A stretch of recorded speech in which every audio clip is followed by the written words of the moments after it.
Assalamualaikum warahmatullahi wabarakatuh. Sebelumnya perkenalkan, nama saya Shalwa Nur Fadilah. Saya di sini sebagai perwakilan dari kelompok saya, yaitu kelompok 9. Di sini saya ingin sedikit mereview tentang buku keselamatan kerja pasien dan keselamatan kesehatan kerja dalam keperawatan. Nah, salah satu materinya yaitu pencegahan bahaya psikososial. Yang kita tahu, bahaya psikososial itu dapat didefinisikan sebagai aspek-aspek dari desain kerja, organisasi kerja, dan manajemen kerja, serta segala aspek yang berhubungan dengan lingkungan sosial kerja yang berpotensi dapat menyebabkan gangguan pada psikologi dan fisiologi pekerja. Hazard psikososial masih sangat banyak dialami oleh perawat. Untuk itu, perawat atau institusi kesehatan yang menyediakan lapangan pekerjaan baik klinik, puskesmas, maupun rumah sakit harus melakukan berbagai cara untuk mencegah hal tersebut. Nah, ada nih beberapa yang biasanya dilakukan oleh institusi kesehatan untuk mencegah hal-hal. Yang pertama yaitu pola gilir kerja. Berhubungan dengan shift kerja, penelitian menunjukkan bahwa shift kerja merupakan sumber utama dari stres bagi pekerja. Para shift lebih sering mengeluh tentang kelelahan, gangguan perut daripada pekerja pagi atau siang. Dan dampak dari pekerja shift, terdapat kebiasaan makan yang mungkin menyebabkan gangguan-gangguan perut. Nah, pengaruhnya itu adalah emosional, biologikal, serta gangguan ritme kardian dari tidur atau dalam keadaan terbangun. Pola suhu dan ritme pengeluaran adrenalin.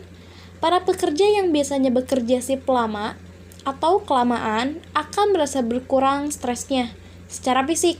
Namun perlu diingat bahwa ada pekerjaan-pekerjaan shift di mana tidak dapat timbul kebiasaan, yaitu pada pekerja lepas pantai yang bekerja selama 12 jam bergantian. Nah, untuk itu memperbaiki shift diharapkan dapat menghindari hazard psikologis pada perawat. Tentunya ada asuhan keperawatannya yang dilakukan agar pengetahuan perawat berkembang terus-menerus sesuai dengan perkembangan ilmu teknologi. Selain itu, pelatihan bagi staf diperlukan untuk melengkapi keterampilan yang memadai sehingga staf dapat mengerjakan suatu dengan tepat serta dapat memperkecil kesalahan. Di sini saya akan sedikit menambahkan materi tentang manajemen stres, di mana kita melakukan suatu tindakan dengan melibatkan aktivitas berpikir, emosi, rencana atau jadwal, dan cara penyelesaian masalah. Nah, manajemen stres ini diawali dengan mengidentifikasi sumber-sumber stres dalam kehidupan. Berbicara tentang stres terkadang menimbulkan pertanyaan, apakah stres itu baik? Apakah stres itu menyehatkan? Jawabannya bisa iya, bisa juga tidak. Mengapa?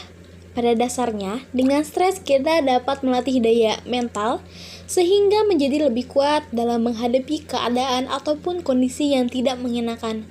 Namun, apabila stres dibiarkan berlanjut, maka kehidupan kita sehari-hari dapat terganggu karenanya.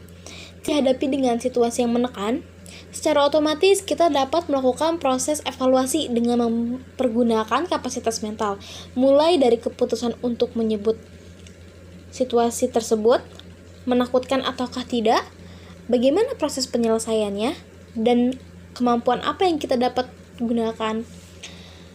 Jika kita melihat situasi itu lebih berat dibanding dengan kemampuan penyelesaian yang kita miliki, maka dapat dikatakan keadaan ini stressful dan memunculkan reaksi berupa respon terhadap stres. Sebaliknya, bila kita mampu untuk menyelesaikan masalah itu, maka penilaian kita terhadap suatu tersebut dapat sebagai suatu yang stressful. Adanya stres ini dapat membawa efek tersendiri bagi individu yang mengalaminya, baik stres fisik, misalnya sakit kepala, serangan jantung, maupun efek psikologis. Efek fisik misalnya pada penderita sakit kepala, kram perut, atau bahkan serangan jantung mendadak bagi sebagian individu. Sementara itu, efek psikologis yang dapat dimunculkan dari stres antara lain ada rasa sedih yang berkepanjangan, seringkali terlihat marah, melamun, dan lain-lain. Berat ringannya efek yang ditimbulkan dari stres ini dapat tergantung pada kemampuan individu untuk melakukan kontrol atas kehidupannya. yakni sebagai salah satu fondasi dasar pada konsep manajemen stres. Manajemen stres lainnya adalah melakukan aktivitas menyenangkan. Aktivitas tersebut bisa berkaitan dengan hobi atau melakukan sesuatu bersama orang-orang yang kita sayangi. Misalnya, jalan-jalan ke tempat favorit, mengunjungi tempat-tempat yang baru, dan sebagainya.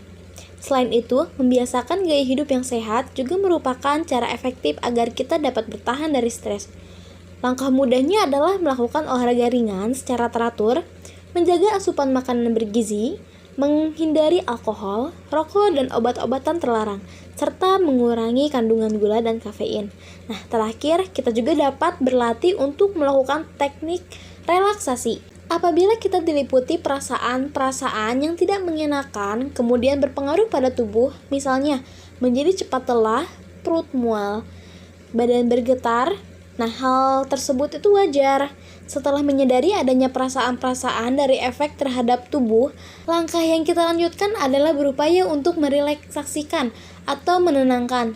Langkah ini disebut sebagai relaksasi. Relaksasi ini berguna untuk menurunkan denyut nadi, tekanan darah, juga mengurangi keringat serta mengatur pernapasan. Relaksasi misalnya dapat digunakan ketika otot terasa tegang, meliputi kecemasan, sulit tidur, kelelahan, kram otot, nyeri pada leher dan punggung, juga tekanan darah tinggi. Relaksasi tersendiri dapat dilakukan sesuai kebutuhan masing-masing. Dalam sehari misalnya dapat diterapkan 2 kali sehari selama 15 menit. Setiap orang dapat melakukan sendiri tanpa bantuan tenaga ahli.